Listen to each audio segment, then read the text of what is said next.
নমস্কার, আমার চ্যানেলে আপনাদের সবাইকে স্বাগত। Welcome to my channel.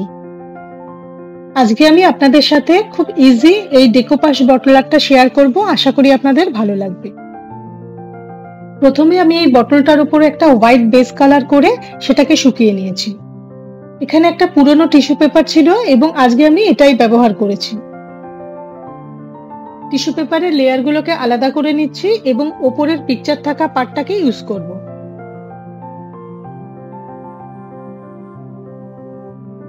এবার একটা ব্রাশকে জলে ভিজিয়ে পিকচারের যে অংশগুলোকে ব্যবহার করব সেই অংশগুলোকে একটু ভিজিয়ে নিচ্ছি।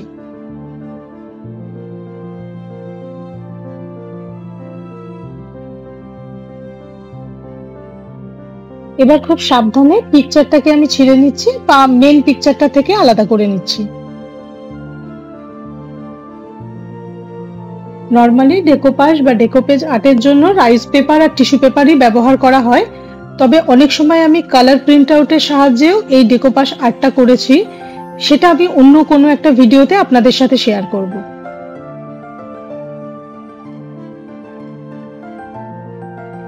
নর্মালি ডেকোপাসের জন্য পিভিএ বা মডপজ ইউজ করা হয়। প্রথমে গ্লুর একটা পাতলা লেয়ার আমি দিয়ে নিচ্ছি।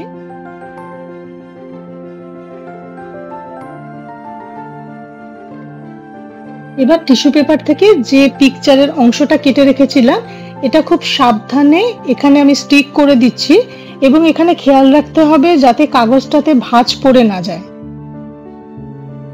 এই জন্য আমি খুব সাবধানে পিকচারটাকে ধীরে ধীরে এটার সাথে স্টিক করছি, কারণ এখানে রিঙ্কেল আসলে কিন্তু পিকচারটা ভালো লাগবে না। তারপর আরেকটু গ্লুর সাহায্যে আমি কর্নারগুলোকে খুব ভালো করে বটলটার সঙ্গে স্টিক করে দিচ্ছি।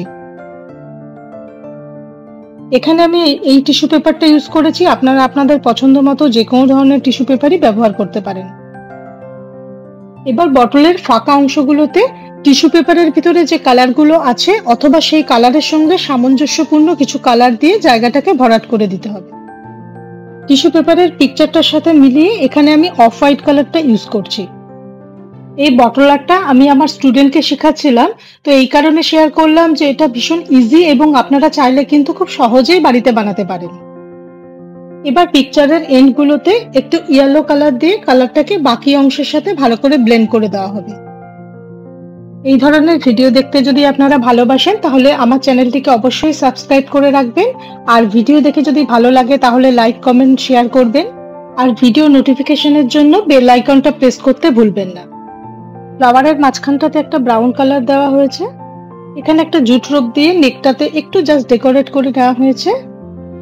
কালার শুকিয়ে যাওয়ার পরে মডপজের আরেকটা কোট দিয়ে বটলটাকে সম্পূর্ণ শুকিয়ে নিতে হবে।